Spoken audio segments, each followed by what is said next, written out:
Well, good morning and welcome back to the Broadcast Retirement Network. I'm Jeff Snyder. This is BRN Weekly for Saturday, February 29th, 2020. On Monday, I sat down with LinkedIn's Devin Banerjee to explore the use of generational consultants. Let's take a look. A rise in a new type of consulting called generational consultants. This was featured in the New York Times by Jasmine Hughes last week. And we saw a great conversation on the LinkedIn platform about what this means, what this says about the nature of work today. So today we have about 5 distinct generations in the workplace at once. You know, the traditionalists, baby boomers, Gen Xers, of course, the millennials, which is the largest cohort, and now Gen Zers. And each of them really takes a different mentality, a different approach to the nature of work, the nature of day-to-day work.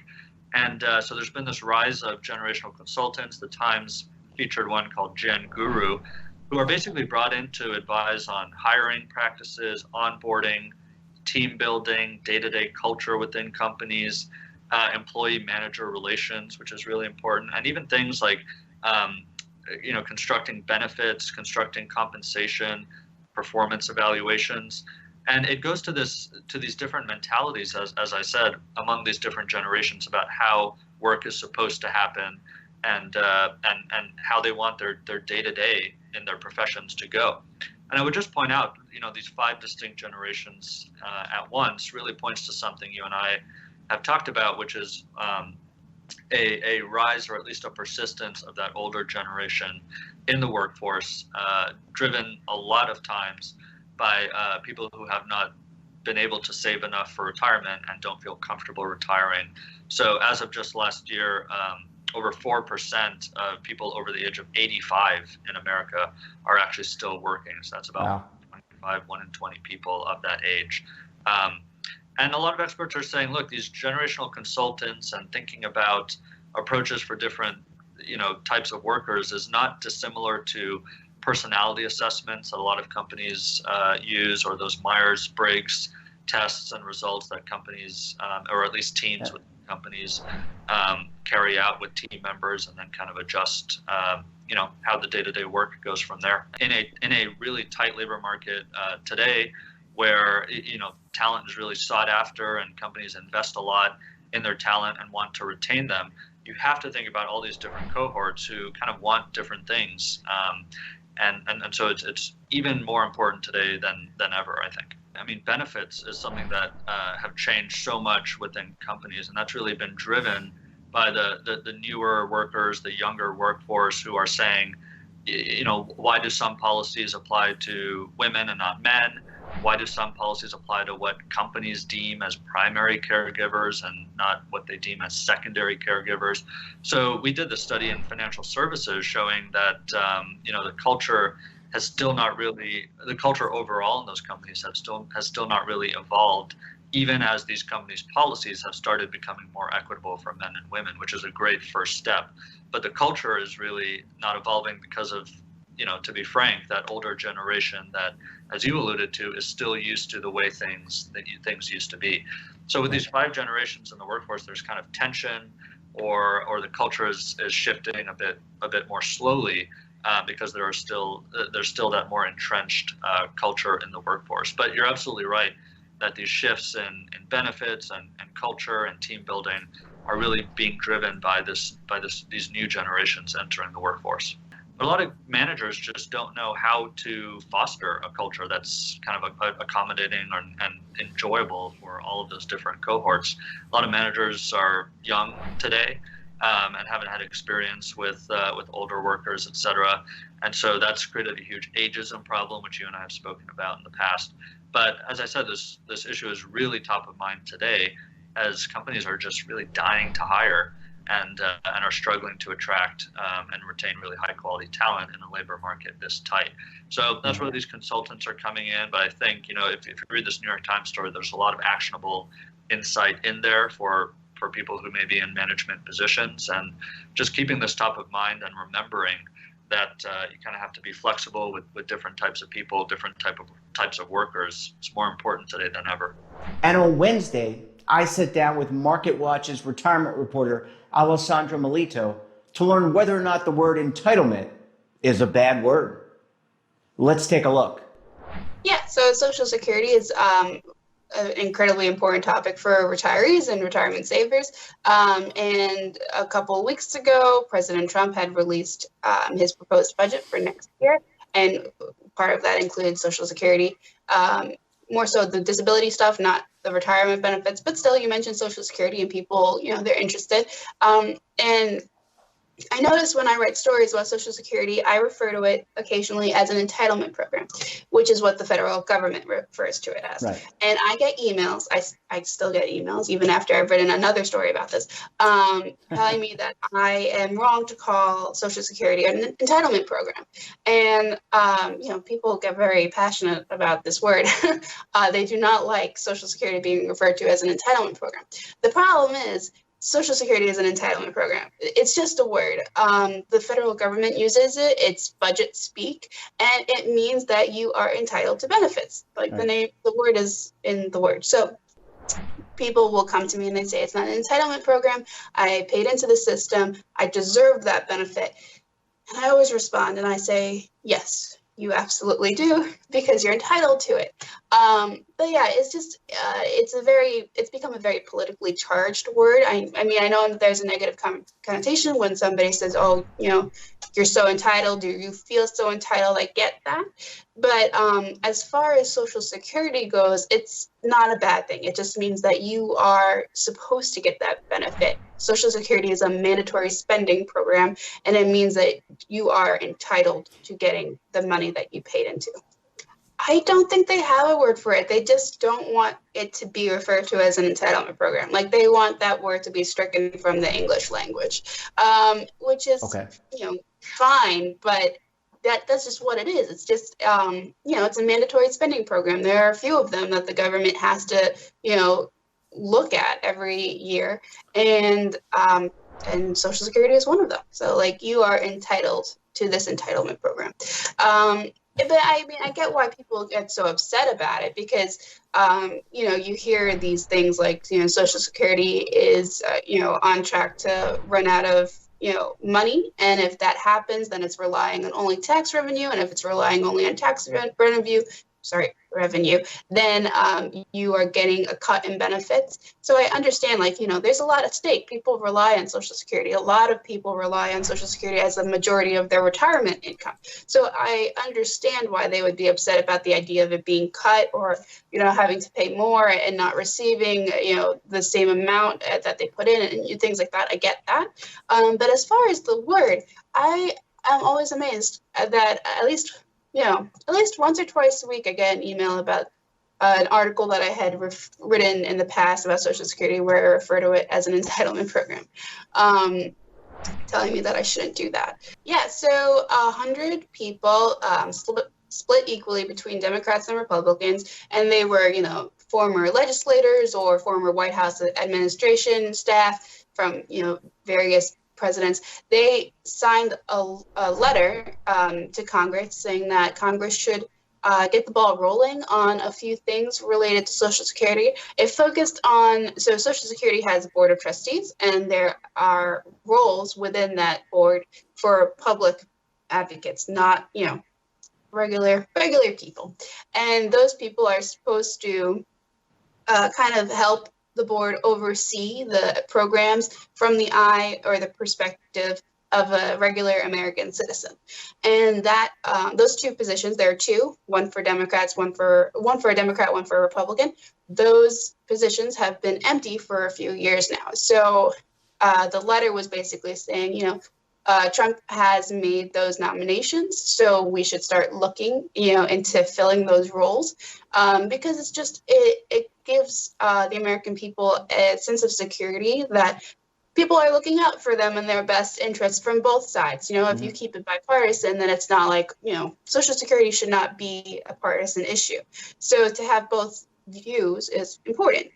So that's one thing, but also having more eyes on it, you can start finding solutions, which is important, because Social Security, the two trust funds that support Social Security, are running out of money. And if that happens, it's projected that people would get about 80% of what they're owed. And if that happens, there's going to be chaos. So Congress needs to act. And that is supposed to happen by, all of the disaster would happen by like 2035. So it's important to get started now, because even though that is only 15 years away, and 15 years is a long time, legislation doesn't happen overnight, as we see with everything. So it's not like, in 2034, they could be like, you know what, we should really get the ball rolling on this. You should do it as early as possible so that there is no disaster waiting to happen. And when we come back, we'll explore the impact of a $147 million cryptocurrency scam. So stay tuned right here on BRN Weekly.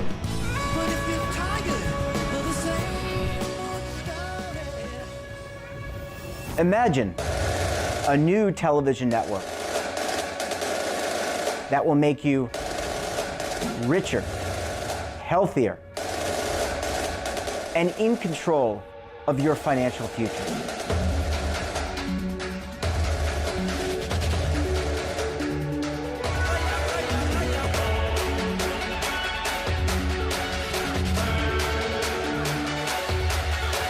This network is for the policewoman in Nashville, Tennessee, the baker in Dubuque, Iowa, the teacher in Lexington, Kentucky.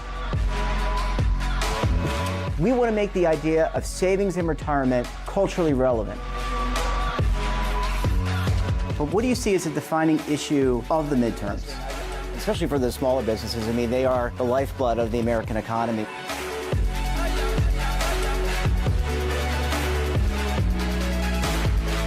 Featuring exclusive interviews, current affairs, and docuseries. 33 years old, you retired early. The philosophy is money only matters if it helps you live a life that you love. But you got to start thinking about retirement as soon as you get in. The Broadcast Retirement Network will drive very high engagement with premium partnerships.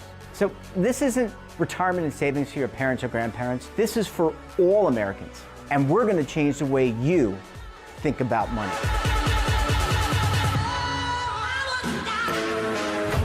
Welcome to the next frontier of retirement and savings.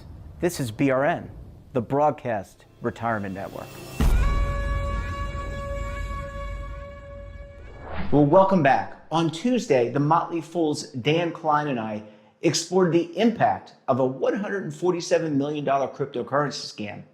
Let's take a look. Let's go back to basics. Now, I spend my entire day dealing with financial news, fintech, all of that. That's what I do all day is read. And I could not explain to you what a cryptocurrency is, despite having read many articles by much smarter colleagues with the headline like, "What is cryptocurrency?" So if I don't understand it, and I'm going to guess, Jeff, that you don't fully understand it, these are not things you should be investing in. So forget being scammed. Like you could buy a stock in a company that a friend told you about that turns out to be a bad deal. You didn't get scammed, you just made a bad decision. So I go back to with any investment, you should not be chasing returns. You should not be chasing the next big thing or investing because someone gave you a tip. You should be buying shares in companies you believe in that are part of your everyday life, that after that, you do some research into their finances. If let's say you love a certain coffee brand and it turns out that coffee brand has huge debt and isn't going to make it, well, maybe you don't invest in it. But if you love Starbucks or Dunkin', well, you can dig into their finances and see, wow, these are healthy companies. That's a smart way to go. And if you're not willing to do that, you should be buying index stocks, stocks that track segments of the market or even the entire market. You should not, and I'll say it again because it can't be repeated enough. You should not be reading trend articles and buying things that you don't know what they are or how they work. If you look at the stock market, it returns an average of 9%. So that means that if you start saving at 20, you don't have to put all that much money away each year to be a millionaire at retirement. There are things that pay better. So you might buy into, say, speculative real estate as 5% of your portfolio. And the average return there might be 20%, But some of those go bust and don't work. So yes, if you're well off, if you've made good decisions and most of your portfolio is invested well, you can spend some speculative money. We have a service at Motley Fool that covers the Canadian cannabis industry. And I don't know the exact numbers, but I believe we recommend you put no more than a couple of percentage points of your investment into these companies. We have full-time analysts that are looking at these stocks, and we're telling you, yep, we like these stocks, we believe in them, they're in our service, but hey, only put a tiny percentage because this industry is speculative. There are regulatory concerns. You don't know where legalization is going to go in the US or other parts of the world. So in anything, if it's too good to be true, and how do you check? How do you know that your Bitcoin or your cryptocurrency thing is a scam? Well, start on the internet. If something doesn't have a very big internet presence, and that goes beyond just having a website, you should be able to Google it and see credible stories about it. Not stories from penny stock trading sites you've never heard of, but stories from the Motley Fool or Bloomberg or Bankrate or any of these credible players out there, CNN, lots of great news organizations. If you don't see that, maybe you are getting an inside tip. But that inside tip could go bust. And for some people, the worst thing that can happen to them is getting a tip and making a bunch of money. It happens accidentally. I was very lucky when I was a much younger trader. My brother's roommate, his father was on a board. We learned about a company. We bought some stock at $1. I sold it at $21. It's what paid for my engagement ring to my wife. My brother and my mother went, it's at 21, it'll get to 50. It didn't. It got to 50 cents, and they lost money. So I got lucky, but I knew this is not normal. I will never do this again. Buy stocks and hold them for the long term. The way to get rich is to work hard and save money and spend below your means. It is not because some person you've never heard of sent you an unsolicited email about a cryptocurrency. Again, if you cannot define it, then the U.S. government. So the top end crime pays way better than the U.S. government. So you have a responsibility here. Does the SEC want to protect you from buying unregistered securities? Of course they do. But can they keep up with all the scams out there? How many of you have gotten the letter, you have won the lottery in some country. All you have to do is send a bank account number. Now, most of us know that that's a scam. On the other hand, there are some people that are, let's call them late digital adopters, usually older people, that see that, and why wouldn't it be true? It's an email. Like all the other email I get is believable. It's funny jokes forwarded from my friends and a bill from the electric company. So this one has to be true as well. Well, they're not. And you have the first responsibility to absolutely verify. And you can look and see, like if you Google something and it doesn't have a presence, a page on Yahoo Finance, coverage by a bunch of companies, even non-publicly traded companies that there might be indirect ways to invest in, will have some level of coverage or explanation on the leading finance sites. And you mentioned editors. It goes beyond that. At Motley Fool, we have a series of rules. If a company is below $200 million in market cap, we have to have permission and a reason to write about it. So we might still be able to write about, say, like JCPenney if they fall below that market cap, because obviously there's an impact on malls. It's a name brand. We know it's not a scam. But we have rules about our ability to move the market. So if a company is below a certain size, and I write, hey, this is great, it could pop for 10 minutes and I could, in theory, buy it and sell it. I'm not allowed to do that. I can't write about it. I can't buy or sell it for 3 days. So credible places have very serious rules in place. If I go on a podcast and talk about a stock I own, I have to declare that I own that stock. Right. Every article I write has a disclosure at the end that says what I own. It's partially why I don't own a lot of individual stocks, because it becomes very tricky when you do what I do to talk about them. So really, really do your homework on anything you're considering buying. And if it's not typical, talk to an expert in that field. I'm not saying there aren't great investments in real estate or sometimes even small ways to invest in startups with tiny percentages of your portfolio, but do your homework. And in our last segment, Groom Law Group's David Levine and I explore the retirement ecosystem. Who are all the players? Let's take a look.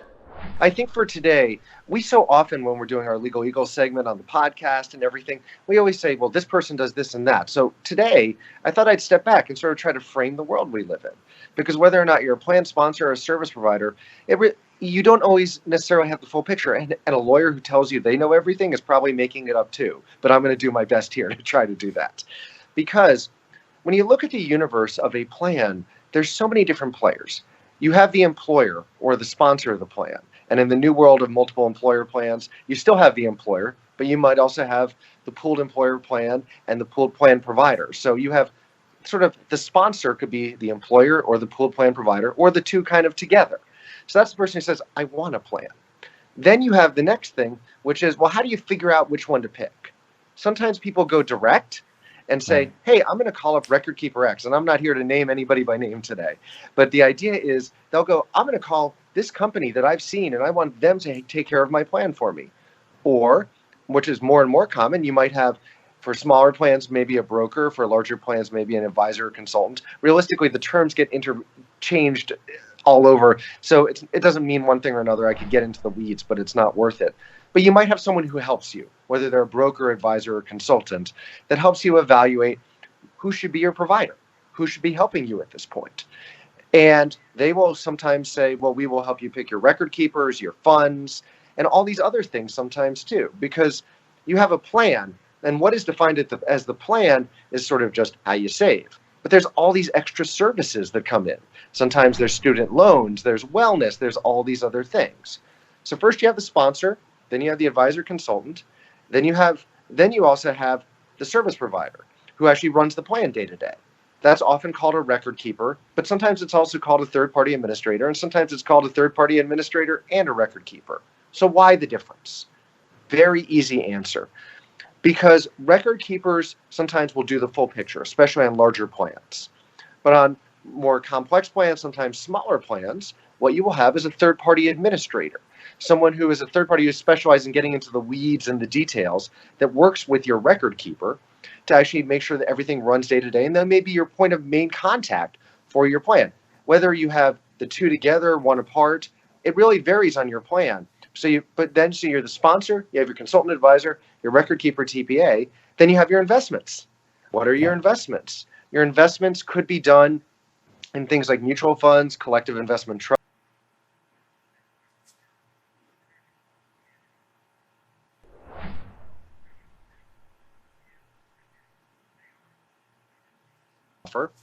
And then on top of that, you might have someone who says, I'm going to help you pick just participants inside the plan or give you education. It could be managed accounts or some other provider. So you've got all these different pieces.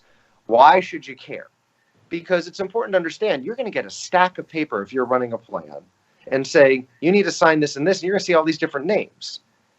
It's complex to run a plan. And there's people out there saying you can do it simply. There's different views. I'm not going to pick the winners and losers on that because it's not my place and I don't have the ability to. But the idea is to really look at those and say, well, who are we really talking about? And how do we put these together? But what does it mean for the different constituencies here? I think let's break it down a little bit. Because there's been so much in the news in recent years, and I'll try not to be the wonky lawyer. If you pick up a paper, you've read about fiduciary this, fiduciary that, best interest there. The reality is everybody has different levels of obligations to you. If you're an employer or a participant, it's important to understand who has what roles. The very basic starting point here is that there's no role unless there's a contract. You sign a deal, you buy a house, you sign a contract. For some people, all their duties, because they are not any of these special classes, is just what's in the contract. For instance, your record keeper is not usually a fiduciary. They're not usually an investment advisor. So they're not subject to securities law or necessarily ERISA fiduciary rules. And so what's in your contract controls? And depending on how big your plan is and your leverage and your relationship, you may have different ability to negotiate that contract. And it's important to understand because you're paying money, but someone's going to come fly spec you later and say, did you pay too much? Did you do the right thing? Did you not do the right thing? Then with the consolidation of the industry, just this morning as we're recording this today, news broke that Morgan Stanley is buying E-Trade, for instance. And this consolidation is just an example. It's ongoing. But as people consolidate, there's the question of, okay, well, now you're not just doing you're not just helping me pick the plan, but you might have your own product, or you're a record keeper and you might have your own additional services. These aren't necessarily bad, but if it's important, if you are the plan sponsor, or even you're an independent third party, like there are service providers who say, I'll take care of this. And as we move into a world of multiple employer plans, the people who pick the providers have to face this too. What are the relationships? Because whether it's contractual, are you an ERISA fiduciary, and for what purpose are you an ERISA fiduciary? Because there's standards there. Are you a securities person? Are you selling product? Are you a broker? Are you a registered investment advisor? If you step through each of those and say, what's the relationship and what's the money flow? People deserve to make money. It's a business. And this is complex and messy. The amount of challenges are hard. I've talked to people who said to me, this makes like some of the complex tech areas in the world look easy. But the reality is that's our system. And how do we make it work? So it's important to walk through those things. And that wraps up this episode of BRN Weekly. But we're not done for the week, because tomorrow we've got our podcast, the BRN Sunday podcast, where I'm joined by members of academia, the media, and financial services to analyze all the news in retirement, markets, technology, personal finance, so much more. You're not going to want to miss it. So until then, I'm Jeff Snyder. Keep on saving, and don't forget, roll with the changes.